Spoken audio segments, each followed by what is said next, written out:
Episode की शुरुआत में हम देखते हैं कि चैन के डैड को उनका नया कमरा बहुत ज़्यादा पसंद आता है और उनके लिए चैन और होंगलिंग दोनों ही आर्मी सोल्जर्स की तरह ही ड्रेसअप करते हैं और बात करते हैं।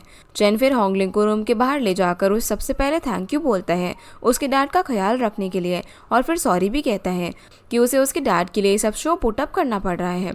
ये लोग बात कर ही रहे थे कि तभी अंदर से चैन के डैड लंच का पूछते हैं और होंगलिंग स्वीट ड्राइड पोटैटोज का इंतजाम करती है। वहीं गो ट्रेनिंग के लिए गया होता है जहाँ पर उसके नए दोस्त उसे खेलने के लिए बुलाते हैं पर वो नहीं आता। वहाँ की आधी से ज़्यादा लड़कियों को वो बहुत ज़्यादा पसंद था पर फिर भी वो उन्हें भाव नहीं देता। ऐसे देखकर उसके दोस्त उसे पूछते हैं कि क्या बीजिंग में उसकी गर्लफ्रेंड है, जिस पर वो मना करके चला जाता है। फिर होंगलिंग जब अपनी मॉम को विजिट करती है तो उसकी मॉम उसे आर्ट ट्रूप ज्वाइन करने की बात करती है जो कि गुओ ने पूछा था, पर होंगलिंग इस बात का कोई जवाब नहीं देती। तभी उसकी मॉम उसे बोलती है कि वो चैन के घर से निकलकर अपनी आंटी के साथ रहे क्योंकि उसकी मॉम को लगता है कि चैन उसके लिए अच्छा नहीं है और उसे एक अच्छी स्टेबल और हैप्पी लाइफ केवल गो ही दे सकता है। वही टोंग चैन के घर आती है उसके डैड की हेल्थ चेक करने तो बताती है कि उनकी हेल्थ इंप्रूव हो रही है। वो फिर होंगलिंग का पूछती है तो बताता है कि वो अपनी रूम में प्रैक्टिस कर रही है। टोंग उसको प्रैक्टिस करता हुआ देखकर उसकी स्किल्स की काफ़ी तारीफ करती है। तभी बाहर से आवाज़ आती है कि चैन और होंगलिंग के लिए कॉल है। ये कॉल किसी और का नहीं बल्कि गो का था। गो पहले यहाँ पर चैन से उसके डैड की हेल्थ के बारे में सब कुछ पूछता है और उसके बाद फ़ोन होंगलिंग को देने के लिए बोलता है। वो होंगलिंग को बताता है कि आर्ट ट्रूप में एक अर्जेंट रिक्वायरमेंट है वॉयलिनिस्ट की, क्योंकि जो पर्सन वहाँ पर पहले थी उसको इंजरी हो गई है। इसीलिए अगर वो टेस्ट होंगलिंग ने पास कर लिया तो उसके बहुत ही अच्छे चांसेस होंगे आर्ट ट्रूप में सिलेक्शन के। ये बताकर वो उसे ऑल द बेस्ट कहकर कॉल कट कर देता है, जो सुनकर चैन थोड़ा सा सैड हो जाता है लेकिन वो होंगलिंग के लिए बहुत ज़्यादा खुश हो जाता है। रात में फिर चैन और होंगलिंग बहुत ज़्यादा परेशान होते हैं क्योंकि चैन के डैड 2 दिन से सोए नहीं थे। तभी चैन होंगलिंग को प्लान समझाता है और अगले दिन वो लोग वही अप्लाई करने का प्लान करते हैं। वो लोग डैड को किसी माउंटेन टॉप पर गाड़ी में सोने देते हैं। फिर गुओ का उनके लिए कॉल आता है लेकिन उन लोगों के वहाँ पर ना होने के कारण वो लोग कॉल रिसीव नहीं कर पाते। होंगलिंग और चैन माउंटेन क्रीक पर बैठे रहते हैं और होंगलिंग भी उसके डैड का ध्यान रखते रखते सो नहीं पा रही थी, इसीलिए वो चैन के कहने पर उसके शोल्डर पर सर रखकर सो जाती है। दूसरी तरफ कॉल रिसीव ना होने पर गो बहुत ज़्यादा रेस्टलेस हो जाता है। अब थोड़ी देर बाद जब चैन के डैड सोकर उठते हैं तो वो चैन को पहचानने लग जाते हैं। अपने डैड को वापस से उसे पहचानता हुआ देखकर चैन और होंगलिंग दोनों ही बहुत ज़्यादा खुश हो जाते हैं। वहीं गो रेस्टलेस होकर फ़ोन के पास वापस से जाकर खड़ा हो जाता है, ये सोचकर कि क्या अब उसे कॉल करना चाहिए या फिर नहीं। वहीं घर जाते वक्त चैन के डैड उनसे इस सब के बारे में पूछते हैं और जब वो लोग उन्हें सारी चीज़ें बताते हैं तो उन्हें विश्वास ही नहीं होता। इतना सब एकदम से प्रोसेस करना चैन के डैड के लिए बिल्कुल भी आसान नहीं था। उन्हें लग रहा था कि इस बीमारी के कारण वो केवल एक बर्डन बन गए हैं। घर आकर जब वो अपना रूम देखते हैं तो उन्हें चैन की बातें समझ में आने लग जाती है। दोनों बच्चों को फिर वो रेस्ट करने के लिए भेजकर अपनी रूम में बैठकर रोने लग जाते हैं। इधर गुओ वापस से कॉल करता है, इस बार भी वो लोग रिसीव नहीं कर पाते। कुछ टाइम बाद जब ये दोनों जा रहे होते हैं तो टेलीफोन वाले अंकल उन्हें कॉल के बारे में बताते हैं, इसीलिए दोनों अब गुओ से बात करते हैं। बातों ही बातों में गुओ को समझाते हैं कि वो कैसे इस लव ट्रायंगल की वजह से उनसे दूर होते जा रहा है। सीन फिर होंगजुन पर आता है, वो भी फांगजी के छोटे छोटे मोटिवेशन से अपनी पढ़ाई अच्छे से कंप्लीट कर रहा था। वहीं गुओ अपनी ट्रेनिंग कंप्लीट करके वापस घर आ जाता है। उसके डैड उस पर बहुत ज़्यादा प्राउड होते हैं क्योंकि उसने ट्रेनिंग में बहुत ही अच्छा परफॉर्म किया था। गुओ फिर चैन के घर के लिए निकल जाता है। चैन के घर में होंगलिंग को देखकर वो थोड़ा सा ऑकवर्ड हो जाता है और उसे बातों बातों में आर्मी ज्वाइन करने का पूछता है। उतने में वहाँ पर चैन आता है और दोनों दोस्त यहाँ पर एक दूसरे को गले लगाकर बहुत ज़्यादा खुश होते हैं, पर होंगलिंग और चैन को साथ में देखकर गुओ को उतना अच्छा नहीं लगता।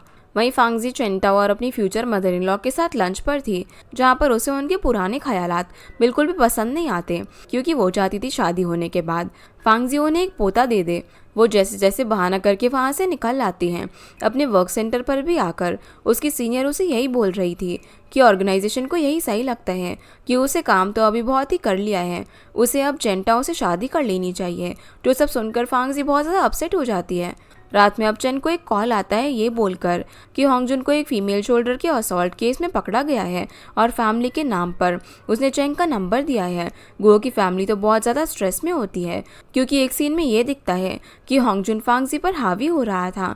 गुओ को तो बिल्कुल भी भरोसा नहीं होता कि होंगजुन ऐसा कर सकता है, वो भी उसकी बहन के साथ। वो काफ़ी ज़्यादा गुस्सा होता है और उसकी फैमिली काफ़ी ज़्यादा स्ट्रेस में भी थी। इस सब के चक्कर में फांगजी की फियांसे की फैमिली उससे एंगेजमेंट ही तोड़ देती है। चेन और होंगलिंग ये बात कि होंगजुन ने फांगजी के साथ ज़बरदस्ती की है वो होंगजुन की मॉम को बताते हैं, जो सुनकर तो उसकी मॉम बेहोशी हो जाती है। अगले दिन अब गो की मॉम इस बात को सेटल करने के लिए जाती है और बाकी गो और उसके डैड को घर पर ही वेट करने को बोलती है। वो बोलती है कि अगर कोई पूछे तो वो लोग कह दे कि उसकी मॉम अपने होम टाउन गई हैं। चेन, होंगलिंग और गो यहाँ पर होंगजुन की मॉम का ध्यान रख रहे थे। फांगजी की मॉम अपनी बेटी की सेंटर पहुँचती है। वहाँ पर अंदर जाकर उससे बात करती है तो पता चलता है कि ये सब उसने एंगेजमेंट तोड़ने के लिए किया था। उसकी सीनियर और उसकी मॉम उससे बहुत ज़्यादा डांटती है क्योंकि उसने ये अपनी रेपुटेशन ख़राब कर दी थी। वो लोग अब होंगजुन को रिलीज़ करने के लिए बोलने वाले थे कि तभी फांगजी की मॉम उससे मिलने की बात बोलती है। फांगजी की मॉम अब जेल में होंगजुन से बात करने के लिए जाती है। वो उसे बताती है कि उनकी इस हरकत का क्या कॉन्सिक्वेंसेस हो सकता है। इस पर होंगजुन बोलता है कि उसे डेथ पेनल्टी हो जाएगी, जिस पर वो उसे एक दूसरा ऑप्शन देती है जहां पर उसे फांगजी से शादी करनी पड़ेगी और कहना पड़ेगा कि वो लोग आर्मी में एनलिस्ट होने से पहले से रोमांटिकली इन्वॉल्व हैं। जिसके बाद फांगजी अपनी मॉम और होंगजुन को लेकर बीजिंग में आ जाती है। घर पहुंचते गो होंगजुन को देखकर उसे कहीं और ले जाता है और गुस्से में उसे मारने लगता है, पर सही टाइम पर वहां पर फांगजी और चैन आ जाते हैं। चैन फिर फांगजी को साइड में ले जाकर बात करता है तो वो बताती है कि उस दिन घर में होंगजुन ने एकदम से उसे किस कर लिया था तो वो वहाँ से भाग गई और फिर उसने सोचा कि यही सही रास्ता है चैन फैमिली से रिश्ता तोड़ने का, इसीलिए उसने एक्ट पुटअप किया था। चैन अब फांगजी को बहुत ज़्यादा डांटता है उसकी हरकत पर और फिर वो लोग घर चले जाते हैं। इधर गुओ के घर पर फांगजी और होंगजुन की एंगेजमेंट की प्रिपरेशन चल रही थी, पर होंगजुन बिल्कुल खोया खोया सा था। चैन उसे देखकर बाहर ले जाता है और पूछता है कि क्या हुआ है। तब होंगजुन बोलता है कि क्या चैन को उस पर ट्रस्ट है, तो चैन बोलता है कि उसके लिए वो छोटे भाई जैसा है, उसे उसके ऊपर बिल्कुल ट्रस्ट है। और यहाँ में पता चलता है कि होंगजुन इस एंगेजमेंट से इसीलिए खुश नहीं था क्योंकि उसे लग रहा था कि ये सब फांगजी के साथ फोर्सफुली हो रहा है। पर जब उसे चैन बताता है कि फांगजी भी उसके लिए थोड़ा बहुत फील करती है, ये सुनकर होंगजुन खुश हो जाता है और दोनों अंदर चले जाते हैं। सभी लोग अंदर काफ़ी ज़्यादा खुश थे और दोनों फैमिलीज खाना खाने बैठी थी। फांगजी की मॉम यहाँ पर सारे घर वालों के सामने ऑफिशियली होंगजुन और फांगजी को फियांसे घोषित कर देती है और सभी लोग चीयर्स करने लगते हैं। फांगजी फिर उठकर सभी को बताती है कि वो चाहती थी कि एटलीस्ट घर पर सभी को सच पता चले कि होंगजुन ने फांगजी के साथ कोई ज़बरदस्ती नहीं की थी। उसे चैन फैमिली के बेटे से शादी नहीं करनी थी, इसीलिए उसके पास इसके अलावा और कोई ऑप्शन नहीं था। ये सुनकर फांगजी के मॉम डैड वहाँ से चले जाते हैं और बाकी लोग उनकी हैप्पीनेस के लिए टोस्ट करते हैं। तब गुओ को भी यहाँ पर अपनी गलती का एहसास हो जाता है और वो होंगजुन से सॉरी बोलता है। फिर गुओ को उसके डैड बताते हैं कि हायर ऑफिशियल्स को चैन के फादर की कंडीशन के बारे में डिसीजन लेने में और टाइम लग जाएगा, इसीलिए वो फिर से इस साल गुओ के साथ आर्मी ज्वाइन नहीं कर पाएगा। ये सुनकर गुओ सैड हो जाता है और उसके डैड बोलते हैं कि वो खुद ही इस बात को चैन को बता दे। जिसके बाद सीन शिफ्ट होता है और हम गुओ को हॉस्पिटल में देखते हैं। वहाँ पर वो टोंग से मिलने के लिए आया हुआ था। वो लोग पहले इधर उधर की बातें करते हैं, फिर उसके बाद गुओ बोलते हैं कि टोंग अपनी आर्मी आर्ट ट्रूप की जगह होंगलिंग को दे दे क्योंकि उसे तो डॉक्टर बनना है। जिस पर टोंग उसे समझाती है कि होंगलिंग उसे पसंद नहीं करती, पर गुओ उसकी बात नहीं सुनता और बोलता है कि उसे लेक्चर सुनने में कोई भी इंटरेस्ट नहीं है। पर फिर आखिर में टोंग उसे अपनी जगह देने के लिए मान जाती है, लेकिन वो बोलती है कि ये सब वो होंगलिंग और चैन के लिए कर रही है, ना कि गुओ के लिए। सीन फिर चैन पर आता है जो कि होंगलिंग और उसकी मॉम को विजिट करने के लिए हॉस्पिटल आता है और वो होंगलिंग को बाहर आने के लिए बोलता है कुछ बात करने के लिए। बाहर वो उसे बताता है कि टोंग उसे आर्ट ट्रूप में अपनी जगह देने के लिए तैयार है, लेकिन स्टिल एक फॉर्मल असेसमेंट तो होगा ही। होंग ये सुनकर बहुत ज़्यादा खुश हो जाती है और बोलती है कि फाइनली अब चैन और वो दोनों आर्मी साथ में ज्वाइन कर पाएंगे। असेसमेंट का सोचकर होंगलिंग नर्वस हो जाती है क्योंकि उसने कभी भी किसी फॉर्मल स्टेज पर परफॉर्म नहीं किया था और प्लान करती है कि वो खूब मन से प्रैक्टिस करेगी। चैन भी होंगलिंग की प्रैक्टिस करने में खूब मदद करता है और उसी वक्त टोंग अपने डैड के साथ उन्हें होंगलिंग की परफॉर्मेंस दिखाने के लिए भी लेकर आती हैं। टोंग के डैड को उसको प्ले किया हुआ म्यूजिक बहुत ज़्यादा पसंद आता है और वो फर्स्ट टेस्ट में उसकी सीट पक्की कर देते हैं। टोंग के डैड के जाने के बाद चैन उसकी बहुत ज़्यादा तारीफ करता है और दोनों यही सोचते रहते हैं कि दोनों साथ में आर्मी में जाने वाले हैं। बैक स्टेज में फिर जब होंगलिंग अपना वॉयलिन रख रही थी तभी गुओ आकर वहाँ पर उसकी तारीफ करता है और उसकी बात बोलता है कि उसने बोला था, इसीलिए टोंग ने अपने डैड को यहाँ पर बुलाया। ये सुनकर डायरेक्टली होंगलिंग बोल देती है कि अगर उसे ये चीज़ गलत लगी तो सॉरी, पर वो चैन के साथ है और दोनों इसीलिए ही साथ में आर्मी में एनलिस्ट होने जा रहे हैं। तभी गो बोलता है कि चैन आर्मी में एनलिस्ट नहीं हो सकता क्योंकि उसका पॉलिटिकल असेसमेंट फेल हो गया है। ये सुनकर होंगलिंग वहाँ से तुरंत ही निकल जाती है। टोंग और चैन उन दोनों का वेट करते हैं और चेन टोंग को थैंक यू बोलता है। उतने में वहाँ पर होंगलिंग आती है और वो काफ़ी सैड लग रही थी, जिसे चेन को लगता है कि कुछ तो हुआ है, पर उसे उसके एनालिस्ट होने के बारे में नहीं पता चलता। वो फिर घर पर आ जाते हैं। घर में चेन की बहन बिजनेस टूर से वापस आई थी। चेन अपनी बहन को होंगलिंग से इंट्रोड्यूस करवाता है और दोनों एक दूसरे को थैंक यू बोलते हैं हेल्प आउट करने के लिए और रूम यूज करने देने के लिए। होंगलिंग फिर चेन की डांट की दवाई देने के लिए चली जाती है। तभी उसकी बहन उसे डेट करने का पूछती है तो चेन बोलता है कि हाँ वो लोग डेट कर रहे हैं और उसे उसकी फैमिली कंडीशन से भी इशू नहीं है। चेन की बहन फिर उसे बोलती है कि इतनी अच्छी लड़की को वो अच्छे से ट्रीट करे और फिर कल जाकर उसके एनलिस्टमेंट की बात का पूछ कर आने को बोलती है। इधर टोंग के घर पर उसके डैड उसकी जगह किसी और को दे देने के नाम पर उस पर चिल्ला रहे थे और बोल रहे थे कि उसे डॉक्टर नहीं बनना चाहिए और स्पेशली चेन और उसके दोस्तों के साथ तो और भी नहीं घूमना चाहिए। टोंग यहाँ पर अपनी प्रोफेशन और करियर चॉइसेस के बारे में एक भी नहीं सुनती और अपने डैड को उसकी लाइफ में इंटरफेयर करना बंद करने को बोलकर ऊपर अपने कमरे में आकर बैठ जाती हैं। वो जैसे ही बुक खोलती है तो उसे चेन का वो नोट दिखता है, जिसे देखकर वो फिर से रोने लग जाती है। अगली सुबह होते ही अब चेन अपनी साइकिल लेकर निकल जाता है और एक वॉयलिन बॉक्स को ले लेता है जो कि होंगलिंग को बहुत ज़्यादा पसंद आया था। हॉस्पिटल में जब फिजिकल एग्जाम की एनालिस्ट की लिस्ट निकलती है तो शॉमी उसमें चेन का नाम ढूंढती है, लेकिन उसे वो नहीं मिलता। उसके बाद वो गुओ को कॉल करती है पूछने के लिए, तब वो बोलता है कि उसे भी अभी ये पता चला है। टोंग ये सुनते ही होंगलिंग को बताती हैं। तब होंगलिंग बोलती है कि उसे ये पता है। वो लोग बात कर ही रहे थे कि तभी चेन आ जाता है और होंगलिंग बात पलटकर कह देती है कि टोंग नॉर्मल रूटीन चेकअप के लिए यहाँ पर आई थी। अब रात हो जाती है और चेन को सुलाकर होंगलिंग उस वॉयलिन केस को देखती है जो कि चेन ने उसे उसकी डैड की इतनी हेल्प करने के लिए गिफ्ट किया था। वो सोचती है कि क्या वो गलत कर रही है अपने करियर को चूज करके एक लड़के के ऊपर जो कि उसके लिए कुछ भी करने को तैयार है और उसे इतना ज़्यादा प्यार करता है। अगले दिन आप गुओ हॉस्पिटल में होंगलिंग की मॉम को विजिट करने के लिए जाते हैं और उन्हें बताते हैं कि वो इस साल एनलिस्ट होने वाला है आर्मी में। वो उसकी मॉम को होंगलिंग के बारे में बताने ही वाला था, पर वो उसे रोक देती है और गुओ बात पलटकर उनकी सर्जरी के बारे में बात करने लग जाते हैं कि कैसे वो प्रोफेसर सू से बात कर रहा है। होंगलिंग फिर गुओ को बाहर बुलाती है और उसकी की हुई सारी चीज़ों के लिए उसे थैंक यू बोलती है। वो बोलती है कि उसे लगा था कि चेन का भी सिलेक्शन हो जाएगा, पर अभी तो पूरा उल्टा ही हो गया है। तब गुओ से समझाता है कि होंगलिंग को ये अपॉर्चुनिटी नहीं छोड़नी चाहिए क्योंकि वॉयलिनिस्ट के लिए once in a while he opportunity चालू होती है और उसे उसकी मॉम और अपने बारे में सोचना चाहिए। वहीं चेन लियोनडोंग के यहाँ पर प्रैक्टिस कर रहा था और उसके बाद वो लियान को बताता है कि कैसे एक इंटरव्यू के बाद होंगलिंग का आर्मी में सिलेक्शन हो जाएगा। फिर लियान चेंग का क्या हुआ इसके बारे में पूछता है, जिस पर वो बताता है कि वैसे तो सारी चीज़ें पॉजिटिवली होनी चाहिए। लियान भी उसके लिए यही प्रे करता है और बोलता है कि होंगलिंग एक बहुत ही कॉम्पिटिटिव लड़की है, अगर वो कुछ गलत करती है तो उसे माफ़ कर देना। चेंग को समझ नहीं आता कि वो क्या बोले जा रहा है। तब लियान बोलता है कि शायद से आर्मी की लिस्ट आ गई है।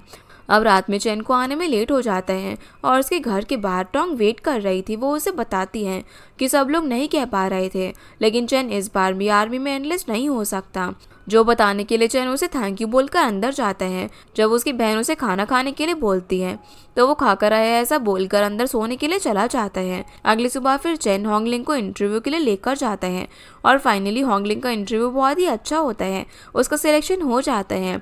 होंगलिंग ये बात दौड़कर जाकर अपनी मॉम को बताती है और वो भी काफ़ी ज़्यादा खुश हो जाती है क्योंकि उनकी बेटी अपनी ड्रीम्स परस्यू कर रही थी। होंगलिंग के पास होने की खुशी में उसका पूरा फ्रेंड ग्रुप साइकिल से घूमने जाता है और काफ़ी इंजॉय करते हैं। वो लोग फ़ोटोज़ भी क्लिक करते हैं।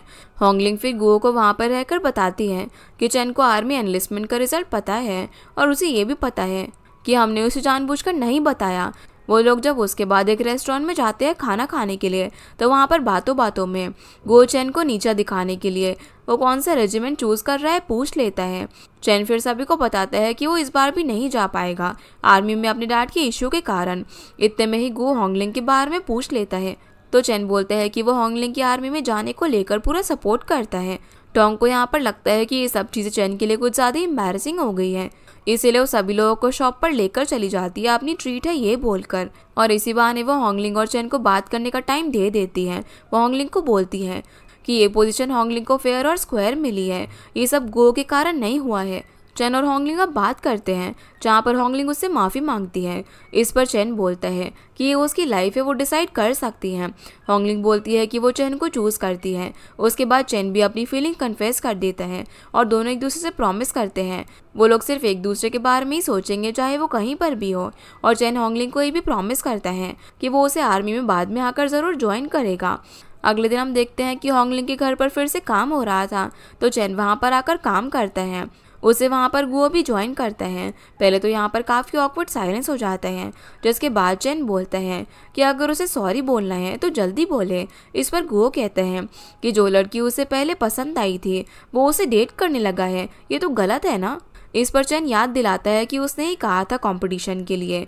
फिर गो फाइनली मान जाता है कि वो कंपटीशन में हार गया था और उन दोनों के बीच अब कोई भी मिसअंडरस्टैंडिंग नहीं होती और वो लोग फिर से बेस्ट फ्रेंड बन जाते हैं।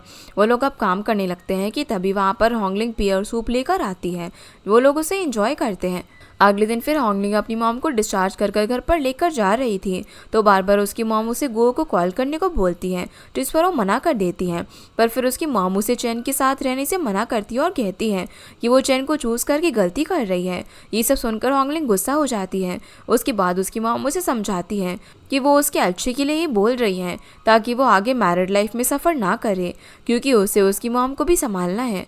होंगलिंग यहाँ पर अपनी मॉम का कंसर्न समझती है और सॉरी कहती है। उतने में ही होंगलिंग के लिए कॉल आ जाता है। वो कॉल रिसीव करने जाती है तो उसे पता चलता है कि कॉल गुओ का था। वो बोल रहा था कि वो उसकी मॉम की सर्जरी करवाने में हेल्प करेगा, वो भी सिर्फ एक फ्रेंड बनकर, और उसने चेन से भी सब कुछ सॉर्ट आउट कर लिया है। पर फिर भी होंगलिंग उसकी हेल्प फ्री में लेने से मना कर देती है और फ़ोन रख देती है।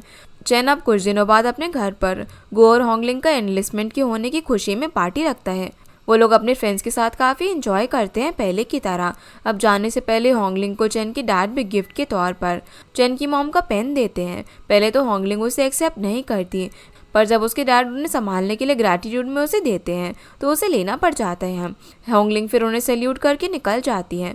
रेलवे स्टेशन पर सभी लोग गो और होंगलिंग को छोड़ने के लिए जाते हैं और अपने अपने गुड बाय बोल देते हैं और एक दूसरे को लेटर लिखते रहने का प्रॉमिस भी देकर चले जाते हैं। चैन फिर जब अपने रूम में आता है तो वो होंगलिंग के जाने पर काफ़ी ज़्यादा इमोशनल हो जाता है और होंगलिंग और उसके बारे में ही सोचता रहता है। वहीं टोंग के घर पर फांगजी उसे बोलती है कि उसने क्यों भला आर्ट ट्रूप ज्वाइन करने का चांस होंगलिंग को दे दिया, और उसे समझाती है कि जो कुछ भी टोंग ने चेन और होंगलिंग को करीब लाने के लिए किया था वो इवेंचुअली उन्हें दूर कर देगा, क्योंकि होंगलिंग बहुत ही सेल्फ सेंटर्ड लड़की है और धीरे धीरे चेन को ये समझ में आ जाएगा कि वो होंगलिंग को उसके हिसाब की लाइफ नहीं दे पाएगा।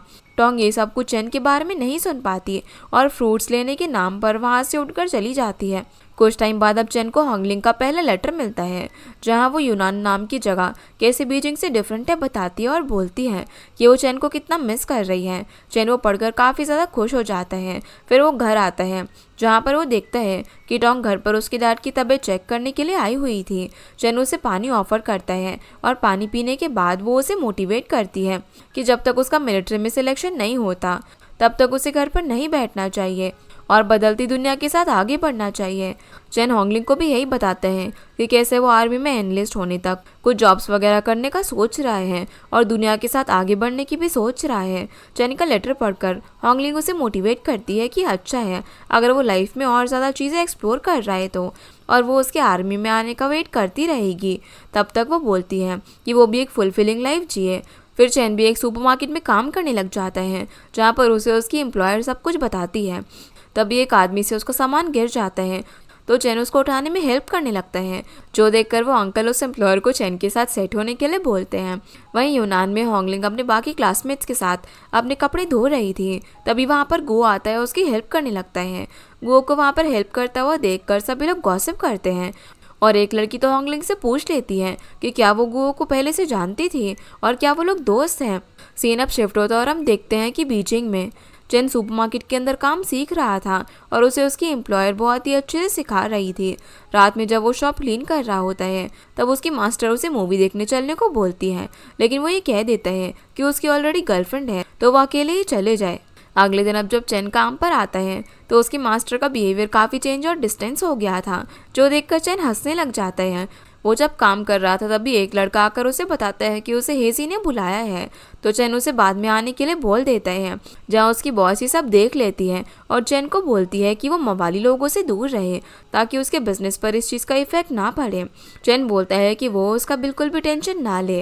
रात में फिर हेजी के घर पर जब चैन जाता है तो वहाँ पर लीशन को देखता है और पूछता है कि वो यहाँ पर क्या कर रहा है। इस पर वो कुछ भी जवाब नहीं देता। चैन फिर हेजी की वाइफ के फेस पर लगा हुआ मार्क देखता है और पूछता है कि क्या हुआ है, पर उसकी जगह हेजी बोलता है कि वो गिर गई थी और उसके बाद उसकी वाइफ को जाकर काम करने को बोलता है।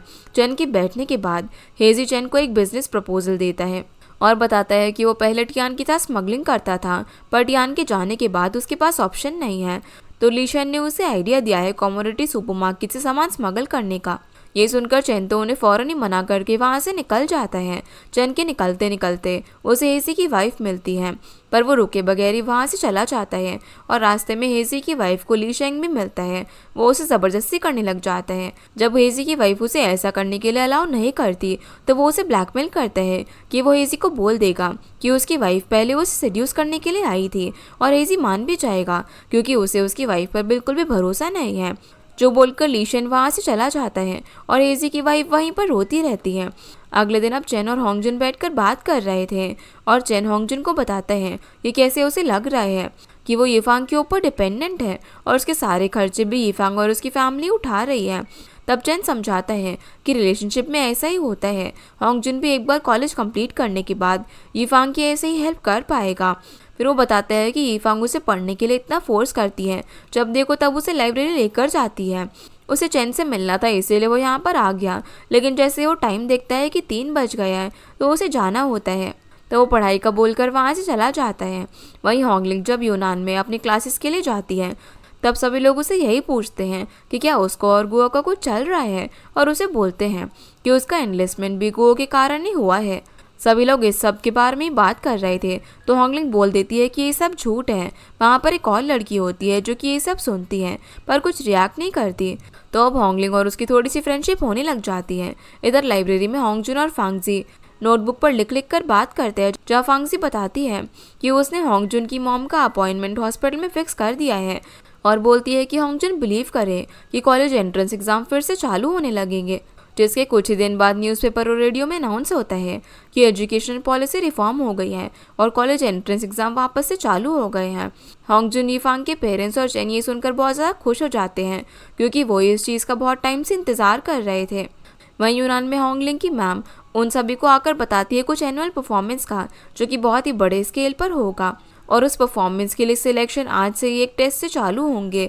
उसके बाद होंगलिंग की मैम उसे अपने साथ रूम में लेकर जाती हैं और उसकी स्किल को प्रेस करके उसे टेस्ट में अच्छे से परफॉर्म करने को बोलती है ताकि उसको सिलेक्शन हो जाए। उसके आगे के फ्यूचर के लिए भी वो बहुत ही अच्छा हो जाएगा। होंगलिंग भी यहाँ पर अपनी मैम को प्रॉमिस करती है कि वो उन्हें डिसअपॉइंट नहीं करेगी। वहीं चैन की नॉर्मल लाइफ उसकी बहन के ट्रिप के जाने के बाद थोड़ी सी डिस्टर्ब हो जाती है क्योंकि सुबह सुबह उठकर अब उसे उसके डैड के लिए सारा काम करना था। उसके बाद कोऑपरेटिव सुपरमार्केट जाकर काम करना था। वो एक बहुत ही फुलफिलिंग लाइफ जी रहा था। तभी जब वो काम कर रहा था तो हेजी की वाइफ उससे मिलने के लिए आती है। उसे बाहर वेट करने के लिए बोलकर वो अपनी बॉस से परमिशन लेकर उसे बात करने के लिए जाता है।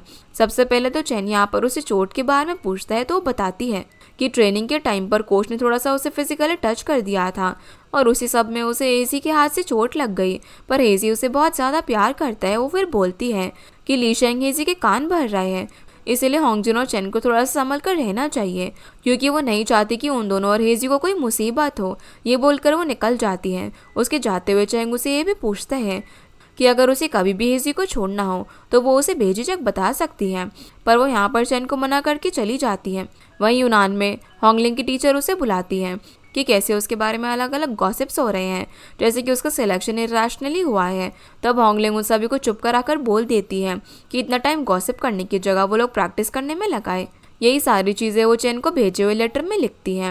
वो उस कंपटीशन की बहुत ही प्रैक्टिस कर रही है और साथ ही उसे काफ़ी मिस भी कर रही है। चैन भी अपने लेटर में बताता है कि कैसे फांगजी और होंगजुन खुश हैं क्योंकि एंट्रेंस एग्जाम वापस से चालू हो गए हैं, और ये भी बताता है कि कैसे हेजी और ली शेन होंगजुन को नुकसान पहुंचाने का ट्राई कर रहे हैं, पर चैन बोलता है कि वो उसे बचा लेगा। अब जब हर दिन तीनों फांगजी, चैन और होंगजुन साथ में जाते हैं तो वो फांगजी को बोल देता है कि होंगजुन का ध्यान रखना और उसे संभल कर रहने के लिए बोलना। वहीं होंगलिंग का ट्रूप में सिलेक्शन हो जाता है और सभी को उसका ये सिलेक्शन बहुत ज़्यादा इरेशनल लगने लग जाता है, पर उसे अपनी एबिलिटीज़ पर पूरा विश्वास था। वहीं बीजिंग में सुपरमार्केट में लीशन और हेजी आए हुए थे। वहाँ के वर्कर्स तो उन्हें देखकर डरे होते हैं। तब हेजी यहाँ पर चैन पर झूठा आरोप लगाता है कि उसने उसकी वाइफ के साथ अफेयर किया है, जिस पर चैन साफ साफ मना कर देता है और हेजी को समझाता है कि कैसे लीशन सिर्फ उसका यूज़ कर रहे हैं। वो हेजी को समझाता है, पर लीशन यहाँ पर होंगलिंग को बीच में लाकर और भी ज़्यादा आग लगा देता है। वो कहने लग जाता है कि अपने भाई की गर्लफ्रेंड पर तो चैन की पहले से ही नज़र थी, चाहे जब होंगलिंग टियान की गर्लफ्रेंड थी या फिर चाहे गुओ के साथ उसका कुछ था। और इसी के साथ हमारा ये एपिसोड यहीं पर ख़त्म हो जाता है। तो गाइस, ये थी आज के वीडियो एंड होप आप लोगों को ये वीडियो पसंद आई होगी। तो इस वीडियो को लाइक कर चैनल को सब्सक्राइब ज़रूर कीजिएगा। आपसे फिर मिलते हैं इस ड्रामा के अगले एपिसोड में। तब तक के लिए गुड बाय।